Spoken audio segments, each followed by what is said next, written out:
विवश हूं, नियम नहीं तोड़ सकता। क्या हुआ सर्वेश्वर? किस नियम की बात कर रहे हैं आप? महादेवी, धरती पर मेरा अंश धरती के लिए बनाए गए नियमों से बाध्य है, इसलिए समय से पहले बड़ा नहीं हो सकता। नहीं तो जी में आता है कि उन दुष्टों के सिर काटकर धूल में मिला दूं जो मेरे माता पिता को कष्ट दे रहे हैं। सत्य कहते हैं आप। जो संतान माता पिता के कष्ट पर मौन रह जाए वो अयोग्य और कर्महीन होती है। पर यह आतंक केवल माता पिता के कष्ट तक सीमित नहीं है महादेवी। विद्यार्थियों की शिक्षा की भी हानि हो रही है। सहस्रार्जुन उन्हें एक स्थान पर टिकने ही नहीं देता, तो उनकी शिक्षा पूरी कैसे होगी? महादेवी, ऋषि जमदग्नि रात्रि को भी शिक्षा प्रदान इसलिए कर रहे हैं कि दिन की हानि की पूर्ति होनी है। परंतु ऐसी स्थिति में विद्यार्थियों की मनस्थिति कुछ ऐसी हो जाती है कि उनका पूरा ध्यान शिक्षा पर नहीं रहता। आचार्य भयभीत हैं, शिक्षार्थी आतंकित हैं, और यह सब कुछ देखकर भी मैं कुछ नहीं कर सकता महादेवी, मैं कुछ नहीं कर सकता।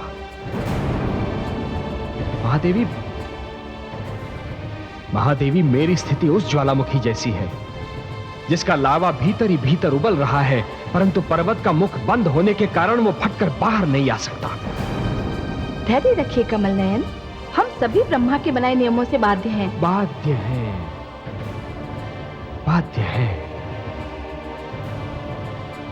आप वही कह रही हैं जो पिताश्री जमदग्नि ने कहा था।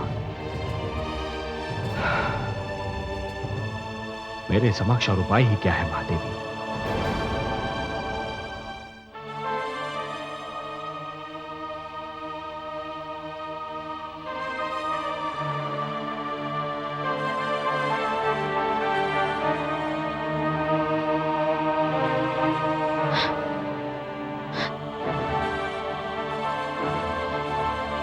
पुत्र राम, राम कहाँ गया? नहीं, स्वामी थक कर सोए हैं, इन्हें जगाना उचित ना होगा। मैं स्वयं देखती हूँ।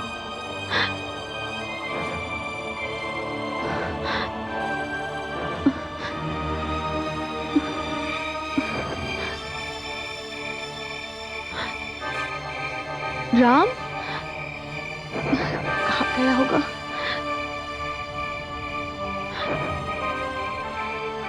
राम,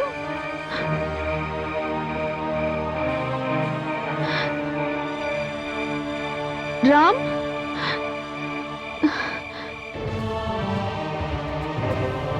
राम, राम,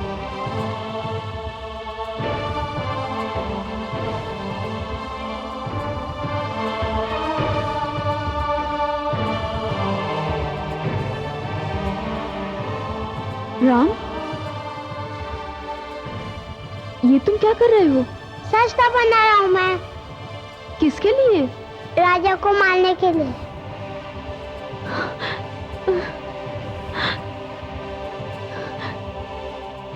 ये दुष्ट शस्त्र अर्जुन, देख तेरे कारण ये क्या हो रहा है। जो बालक मुख से शस्त्र शब्द का उच्चारण नहीं कर पाता था, आज वो शस्त्र बना रहा है। तूने एक बालक से उसका बालपन छीना है। संसार तुझे इस पाप के लिए कभी क्षमा नहीं करेगा।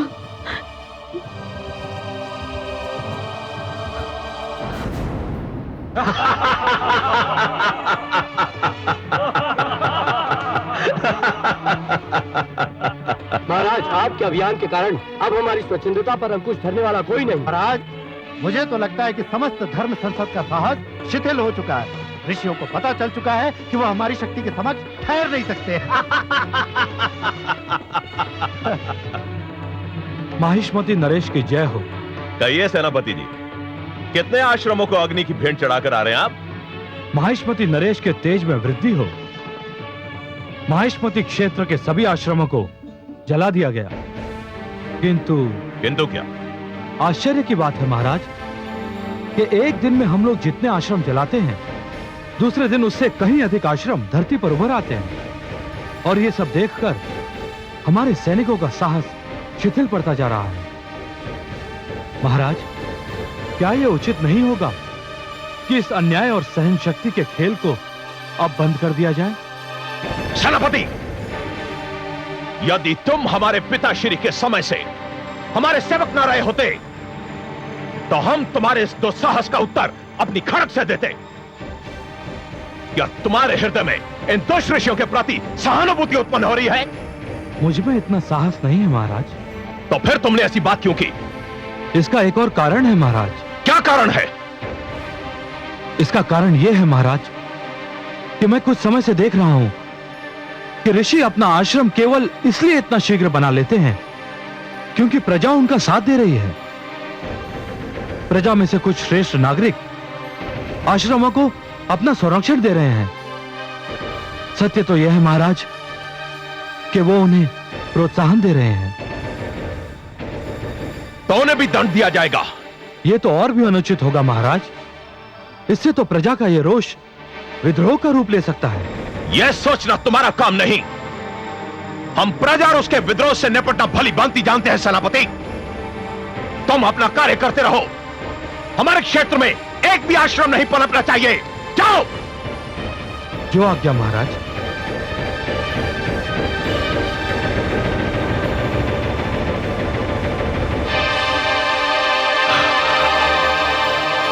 ऋषि जमदग्नि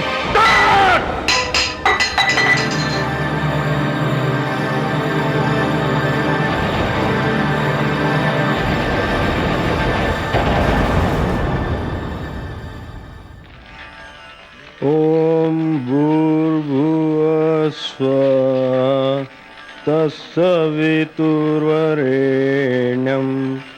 भर्गो देवस्य धीमहि धियो यो न प्रचोदयात्।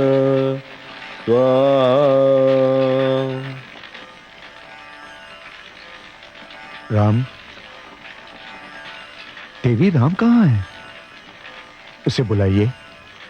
आज उसका उपनयन होना है और उसे यज्ञ के समस्त नियम भी समझाने हैं। स्वामी, मैंने तो उसे आने को कहा था, ना जाने कहाँ रह गया। मैंने गुरुपुत्र को वन में स्थित खंडरों की ओर जाते देखा था। खंडरों की ओर? हाँ गुरुदेव, मैंने कहा भी था कि यज्ञ का समय हो रहा है। तो उसने क्या कहा? उसने कहा तुम जाओ, मैं आ जाऊंगा। तुम जाओ और उसे लेकर आओ। जी गुरु माता। ठहरो, तुम सब यहीं रहो, मैं उसे लेकर आता हूं।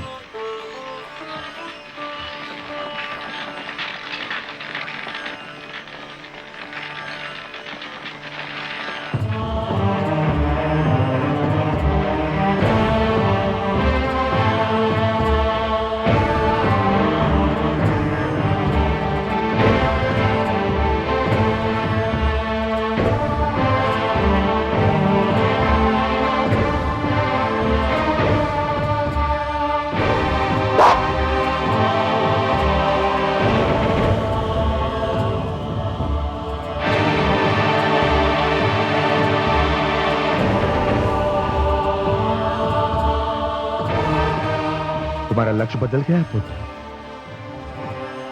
तनिक भी नहीं बदला पिताश्री। देखिए, ठीक उसी स्थान पर है जिसे मैंने बाण के लिए चुना था।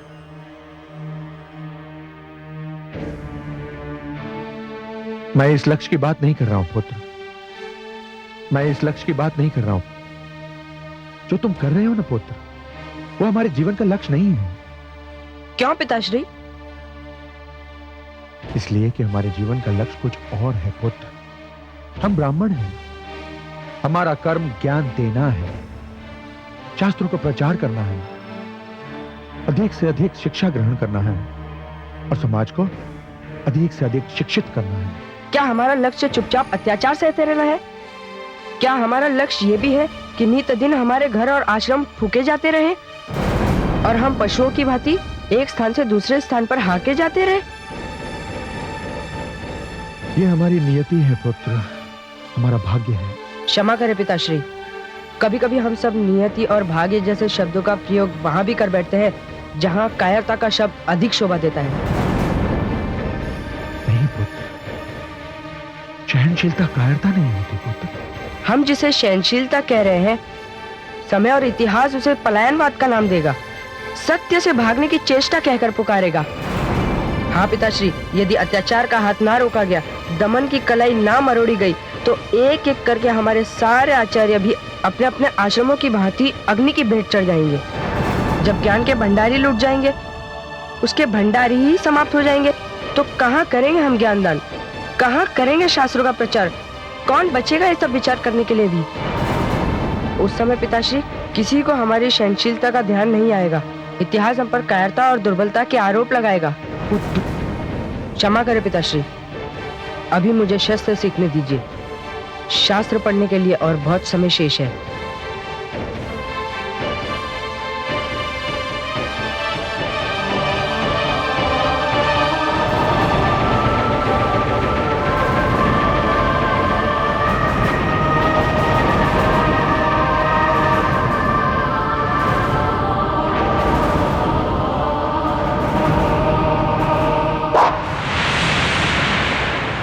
ओम भूर्भुवः स्वः तत्सवितुर्वरेण्यं भर्गो देवस्य धीमहि धियो यो न प्रचोदयात्।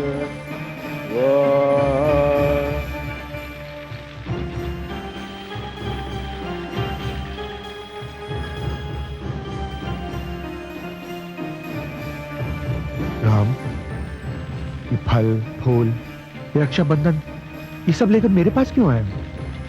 मुझे आपको अपना गुरु बनाना है पिताश्री। गुरु? मैं तो तुम्हारा जन्म से गुरु हूं पुत्र। आज तक तुम्हें जो शिक्षा मिली है वो किससे मिली है पुत्र? निसंदेह आपसे मिली है पिताश्री, परंतु वो तो शास्त्र विद्या सिखाई थी आपने। अब तक आप शास्त्रीय नियमों की शिक्षा देते रहे हैं। मैं समझा नहीं, तुम और क्या चाहते हो पुत्र? मैं आपसे शस्त्र विद्या सीखना चाहता हूँ। पुत्र, मैं पहले भी तुमसे कह चुका हूं कि मैं तुम्हें शस्त्र विद्या नहीं सिखा सकता। क्या मैं पूछ सकता हूँ कि जब आप समस्त राजाओं और राजपुत्रों को शस्त्र विद्या सिखा सकते हैं, तो अपने ही पुत्र को क्यों नहीं सिखा सकते? राजपुत्र क्षत्रिय होते हैं पुत्र। शस्त्र विद्या की संपूर्ण जानकारी क्षत्रिय धर्म का अंश है, बल्कि स्वयं क्षत्रिय धर्म है। तुम ब्राह्मण हो पुत्र, तुम्हारा कर्म क्षेत्र शास्त्र विद्या है। कर्म क्षेत्र परिवर्तित भी तो हो सकते ना पिताश्री? नहीं, एक ब्राह्मण का कर्म क्षेत्र कभी नहीं बदल सकता पुत्र। क्षमा करें पिताश्री, यदि ऋषि विश्वामित्र क्षत्रिय होकर ब्राह्मण धर्म का पालन कर सकते हैं, आचार्य बन सकते हैं, तो मैं ब्राह्मण होकर क्षत्रिय धर्म क्यों नहीं स्वीकार कर सकता? मैं दूसरों के कर्म का उत्तरदायी नहीं हूं पुत्र, परंतु जहां तक मेरा प्रश्न है, मैं एक भ्रष्ट परंपरा आरंभ करने का अपराध नहीं कर सकता। मैं एक शिक्षक हूं पुत्र, और मैं चाहता हूं कि तुम भी शिक्षक बनो, शिक्षा का प्रचार करो। अपना निर्णय बदल दो पुत्र। मैं निर्णय नहीं बदल सकता पिताश्री, गुरु अवश्य बदल सकता हूँ। क्या? यदि आप गुरु बनना स्वीकार नहीं करेंगे, तो भी मेरा उत्साह कम नहीं होगा। मैं अपने लिए गुरु खोज कर रहूंगा, और वह गुरु मुझे जब और जहां मिलेगा, मैं उसका शिष्य बनना स्वीकार कर लूंगा। क्षमा करें पिताश्री।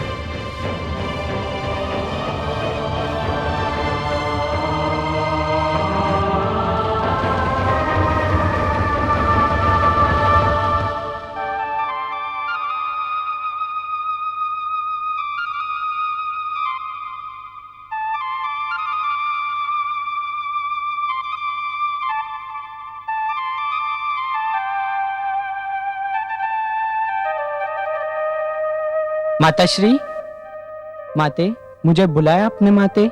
हाँ, तनिक जाकर देखो कि पुत्र राम कहाँ गया है। तुम्हारे पिताश्री उसकी खोज में भी गए, पर अब तक ना वे लौटे हैं और ना ही पुत्र राम। रेणुका, वो अब लौटेगा भी नहीं। ये आप कैसी अशुभ बातें कर रहे हैं स्वामी? क्यों नहीं लौटेगा मेरा पुत्र? कहाँ गया है? रेणुका, आपका पुत्र एक ऐसे पद पर निकल पड़ा है कि यदि वो वहां से वापस लौटकर आया भी, तो वो नहीं रहेगा जिसे आपने जन्म दिया है। वो नहीं रहेगा जिसका मैंने पालन पोषण किया था। आप ये कैसी बातें कर रहे हैं स्वामी? मेरे तो प्राण निकले जा रहे हैं। आप स्पष्ट रूप से क्यों नहीं कहते? क्या हुआ है मेरे पुत्र को? किस पथ पर चल निकला है वो स्वामी? मैं सत्य कह रहा हूं रेणुका। जिस डगर पर आपका पुत्र यात्रा कर रहा है, वो डगर हमारे संस्कारों की ओर नहीं आती, हमारे सिद्धांतों के विपरीत है। आपने क्या पहेलियां बुझाने की सौगंध खा रखी है स्वामी? आप क्यों मेरी व्याकुलता बढ़ा रहे हैं? रेणुका, हमारे पुत्र ने ब्राह्मण संस्कार त्याग कर क्षत्रिय संस्कार अपना लिया है। वो शास्त्र को छोड़कर शस्त्र को थाम लिया है। ज्ञान, शिक्षा, विद्या के मार्ग से हटकर वो युद्ध, आक्रमण और रणभूमि के मार्ग की ओर मुड़ गया। रेणुका, ये तो होना ही था स्वामी। क्या होना ही था रेणुका? पुत्र, तुम जाओ। जी माते।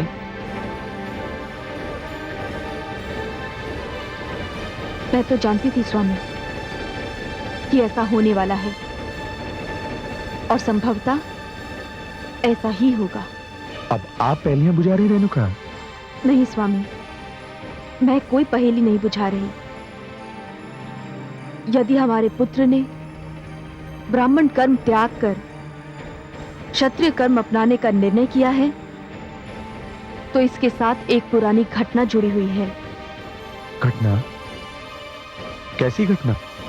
आप तो जानते हैं स्वामी, मेरी भांति मेरी माताश्री भी किसी ब्राह्मण की पत्नी नहीं थी, एक क्षत्रिय की पत्नी थी, और उनके कोई पुत्र नहीं था। जानता हूं। वे पुत्र इच्छा से आतुर होकर ऋषि ऋचिक के पास गईं और उनसे प्रार्थना की कि वे कुछ ऐसा उपाय करें जिससे उन्हें भी एक पुत्र की प्राप्ति हो। वैसे स्त्रियों में पुत्र की इच्छा अधिक प्रबल होती है देवी। आप सत्य कहते हैं स्वामी। इसी इच्छा के अधीन होकर वे ऋषि ऋचि के पास गईं। ऋषि ने उन्हें औषधि मिली एक खीर खाने को दी। माताश्री ने मेरे लिए भी खीर मांगी, तो ऋषिवर ने प्रसाद के रूप में मेरे लिए भी खीर प्रदान की और कहा कि इसके प्रयोग से उन्हें एक वीर क्षत्रिय पुत्र की प्राप्ति होगी और मुझे एक विद्वान ब्राह्मण पुत्र की। तो फिर क्या हुआ? माताश्री जब घर लौटी तो वे ये भूल चुकी थी कि खीर का कौन सा प्याला उनके लिए है और कौन सा मेरे लिए। फलस्वरूप भूल से मैंने उस प्याले की खीर पी ली जो मेरी माताश्री के लिए दी गई थी।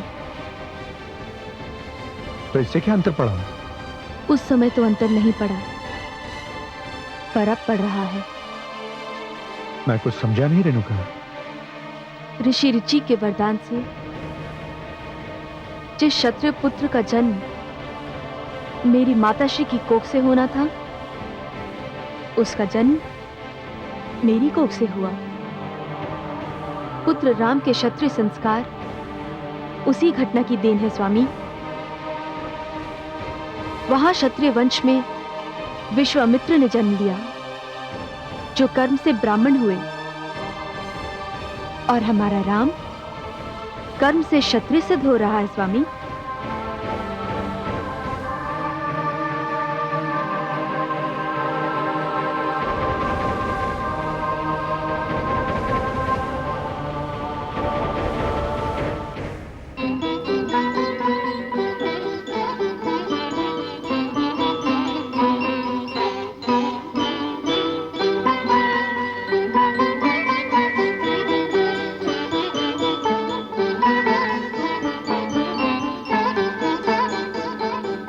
माहिष्मती नरेश की जय हो।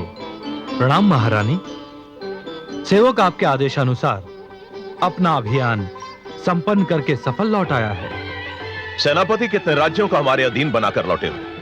महाराज, आपको यह जानकर प्रसन्नता होगी कि आसपास के 25 क्षेत्र जो कल तक अपने आप को स्वाधीन समझते थे, आज माहिष्मती की अधीनता को अपना गौरव समझ रहे हैं, कुछ अपनी इच्छा अनुसार और कुछ महाराज की बढ़ती हुई शक्ति के भय से। प्रसन्नता तो हुई है सेनापति, परंतु यह प्रसन्नता भी अधूरी है। हमारे राज्य के चारों ओर 50 क्षेत्र हैं, 25 ने हमारी अधीनता स्वीकार कर ली है, 25 शेष अभी बाकी है।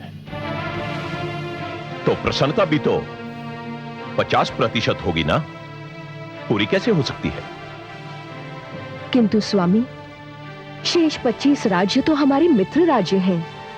इन राज्यों के नरेश तो हर पग पर आपसे सहयोग करते रहे हैं। नहीं प्रिय, नहीं नहीं, यह तो न्याय होगा कि शत्रु हमारी शक्ति को पहचान ले, उसे समझ ले, और हमारे मित्र हमें शक्तिशाली समझने के स्थान पर हमें अपना मित्र ही समझते रहे। हम यह अनर्थ कैसे कर सकते हैं? तो आप करना क्या चाहते हैं? आप स्वयं देख लेंगी महारानी। सेनापति महाराज, हमारे मित्र राजाओं को कल हमारे समक्ष उपस्थित होने का निमंत्रण दो। जो आज्ञा महाराज।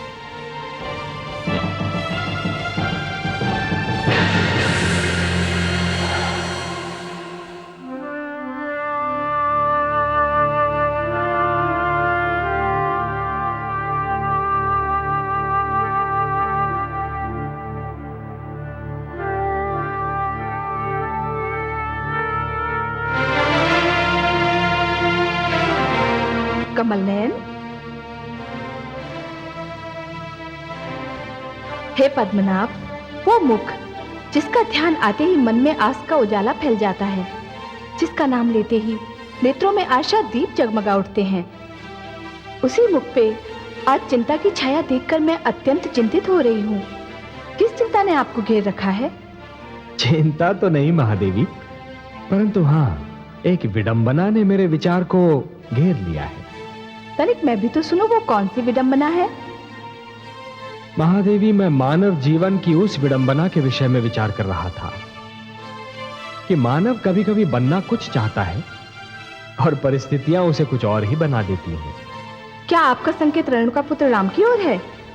हाँ महादेवी, देखिए ना, मेरे इस अंश ने प्रथम बार पूर्ण मानव के रूप में जन्म लिया, और वो भी एक विद्वान, एक गुरु, एक आचार्य के घर में, एक सुशील नारी की गोद में जन्म लिया।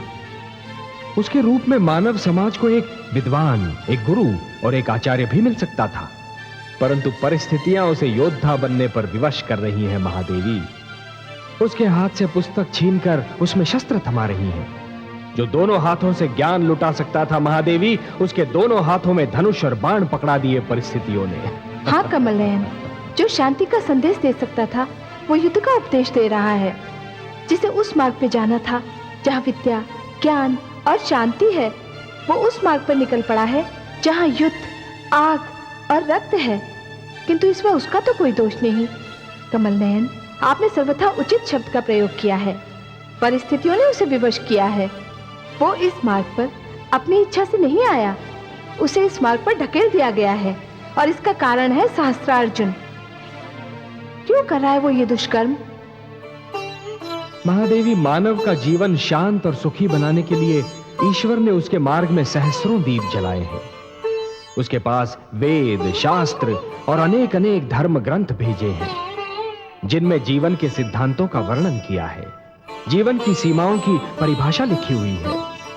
इन सिद्धांतों और सीमाओं को राजा को अपने ढंग से मानना था और प्रजा को अपने ढंग से। किंतु सहस्त्रार्जुन की प्रजा तो आज भी इन सिद्धांतों, नियमों और सीमाओं का पालन कर रही है कमल नयन। परंतु सहस्त्रार्जुन तो नहीं मान रहा ना महादेवी। महादेवी, जब कोई राजा या कोई सत्ताधारी वर्ग इस भ्रम में पड़ जाता है कि वो केवल एक राजा है, एक स्वामी है, और ये भूल जाता है कि वो प्रजा का सेवक है, प्रजा का रखवाला है, जब सत्ताधारी वर्ग सिद्धांतों को प्रतिबंध समझकर और सीमाओं को रोक समझकर उन्हें तोड़ने का प्रयास करता है, तो वो निरंकुश बनने लगता है, और तभी सारी उलझनें उत्पन्न होती हैं महादेवी। सत्ताधारी वर्ग की निरंकुशता दमन को जन्म देती है, दमन उत्पात का कारण बनता है, उत्पात अराजकता उत्पन्न करता है और फिर अराजकता विद्रोह का रूप धारण कर लेती है महादेवी। जब पीड़ित और आतंकित वर्ग की पीठ पीछे हटते हटते दीवार से लग जाती है महादेवी, जब उनके लिए और पीछे हटना संभव ही नहीं होता, तो फिर वो अपने प्राणों की रक्षा करने के लिए आगे बढ़ जाते हैं। वो आक्रामक रूप धारण कर लेते हैं, विद्रोही बन जाते हैं। ये मानव जीवन का एक विषम मोड़ होता है महादेवी, जिस मोड़ पर समाज बदलते हैं, इतिहास बदलते हैं। नहीं, हम नहीं भागेंगे, हम शत्रुओं का सामना करेंगे। हम नहीं डरेंगे, शत्रुओं का सामना करेंगे। शस्त्र अर्जुन को यह विश्वास हो गया है कि हम उसके सामने ठहर नहीं सकते। हम विद्यार्थी हैं, शास्त्री है, हमारे हाथों में पुस्तक है, शस्त्र नहीं। हम उसके आतंक के समक्ष चुपचाप सिर झुका देंगे। इसीलिए उसका साहस हर बीते दिन बढ़ता जा रहा है। सत्य कहते हैं आप गुरुपुत्र, इस आतंक पर रोक लगनी चाहिए। और उसका एक ही ढंग है, सहस्त्र अर्जुन को यह बता दिया जाए कि हमारे मन से उसके आतंक का भय निकल चुका है। हमने उसके सामने ठहरने का साहस जुटा लिया है। यदि हम पर आक्रमण होगा तो हम अपनी रक्षा करेंगे। हमें मरना ही पड़ा तो हम उनको मारकर ही मरेंगे। बोलो, क्या तुम मेरे साथ हो? हाँ, हम सब तुम्हारे साथ हैं।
वृक्षों पर चल और वहीं से बाणों की वर्षा आरंभ कर दो। चलो।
चलो।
चलो मंदिर में देखते हैं।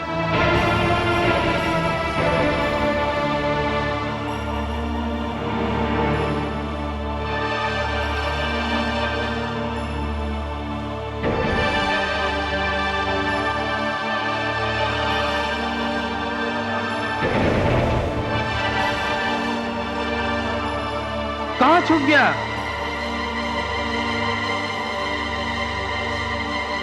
गौरा मूर्ति के पीछे चलो।